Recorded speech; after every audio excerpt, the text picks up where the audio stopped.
The weather shifted really fast and it's kind of cold, but it's not cold enough to turn the heat on yet. So let's bake a delicious dinner that'll also heat up the house. Let's go make Nana's cheeseburger pie. We need to grease our big pan.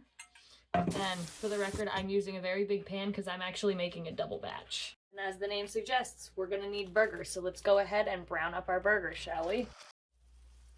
Now that my burger's all ground up, it's time to drain all of this grease and fat and grossness. And now we're gonna pour our drained, no longer dripping burger into our greased up pan. We wanna try and get it in a nice even layer. I made a huge mess. So like I said, doing a double batch, so I need 2 eggs.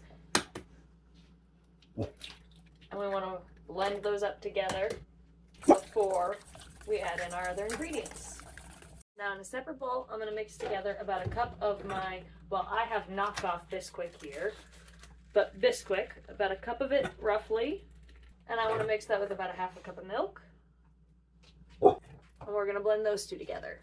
And now mix in our beaten eggs. Mix in our beaten eggs. And now we add in our spices. I know y'all know how much we love our garlic in this house. And the basil, oregano. That one was parsley. And now we're gonna blend all those in.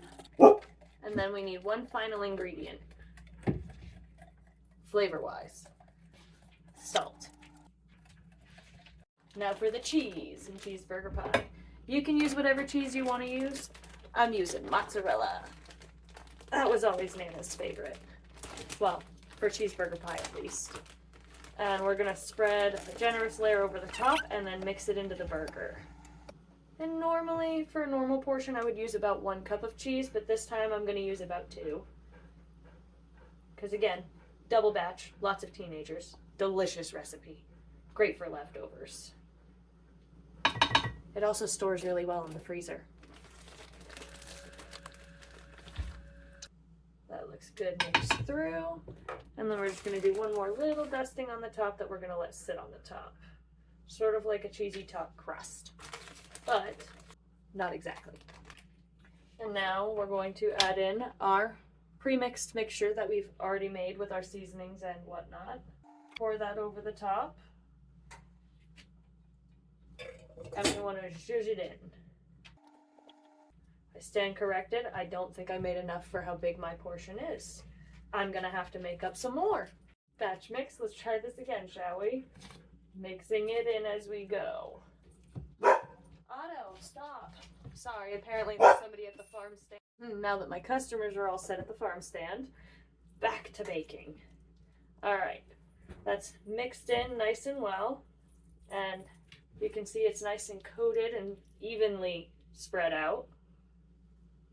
And now we're going to cover it with tin foil. Now we're going to pop this in the oven for 20 minutes, 350, with the tin foil on it at first. That's the timer telling us it's time to take the tin foil off.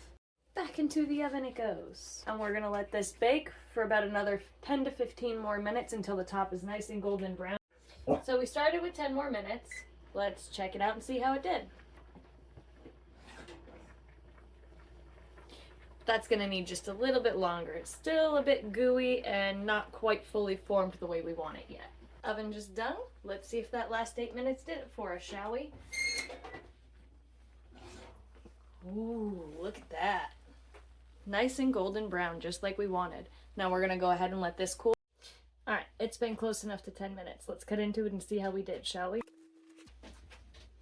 It's my favorite part. Look at that.